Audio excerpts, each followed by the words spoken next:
Hello guys! Welcome back to my channel Andhrakuti vlogs. అందరూ ఎలా ఉన్నారు? నేనైతే చాలా బాగున్నాను.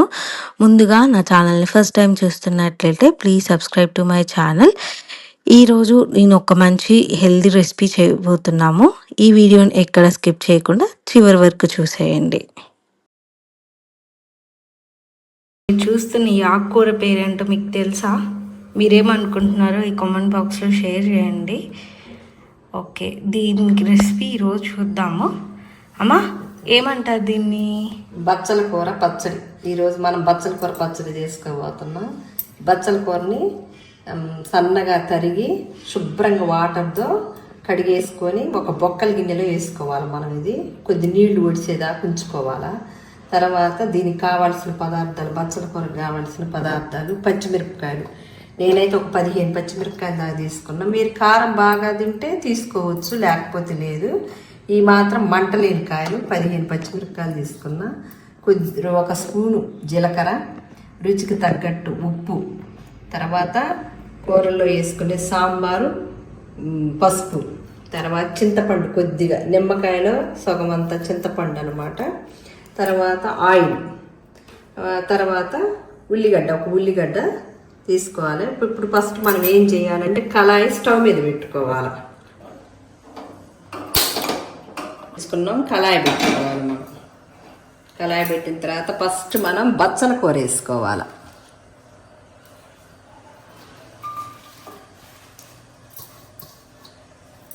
తర్వాత పచ్చిమిరపకాయలు వేసుకుంటాం. దీంట్లోనే మనం ఇలా పచ్చిమిరపకాయలు వేసుకోవాలి. తర్వాత ఆయిల్ వేసుకుందాం. ఆయిల్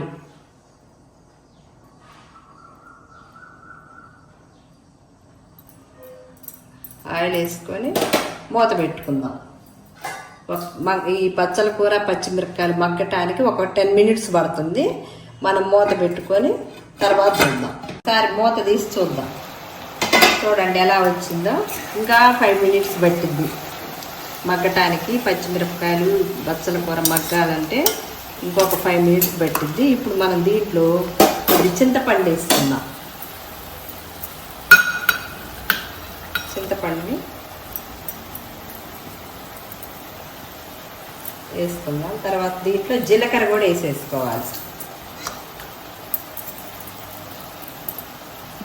వేసుకొని మనం కలబెట్టుకోవాలి.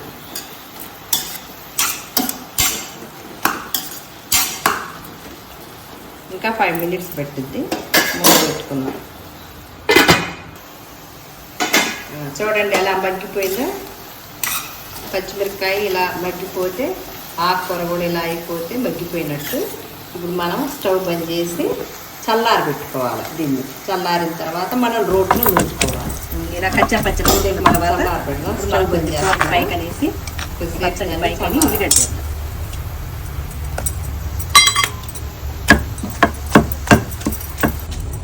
చల్లారింది. ఇప్పుడు మనం రోట్లో వేసుకొని నూరుకోవాలి. ఫస్ట్ మనం ఈ బచ్చల కూరని రోట్లో వేసి నూరడం.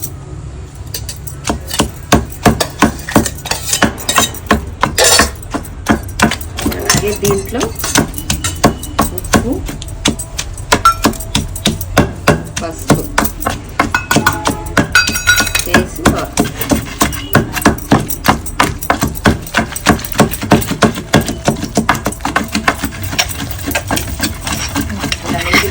మొత్తం ఇలా అనుకొని ఒకసారి దంచుదాం.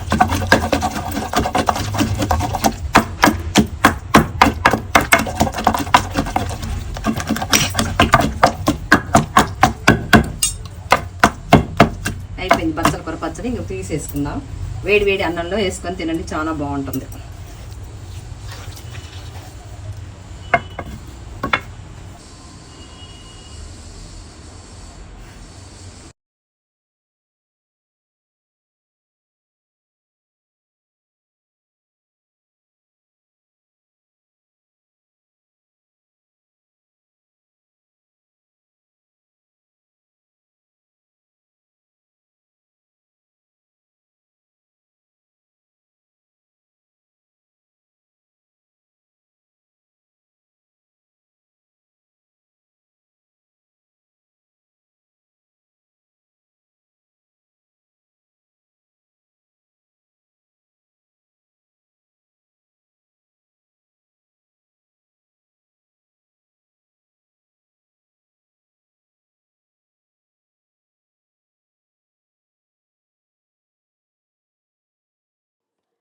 బచ్చల కూర రోటి పచ్చడి మీరు కూడా ట్రై చేసి కామెంట్ బాక్స్‌లో షేర్ చేయండి. నా వీడియోస్ మీకు నచ్చుతున్నట్లయితే లైక్ చేయండి, సబ్స్క్రైబ్ చేయండి. మళ్ళీ న్యూ వ్లాగ్‌లో కలుద్దాం. Until then bye by.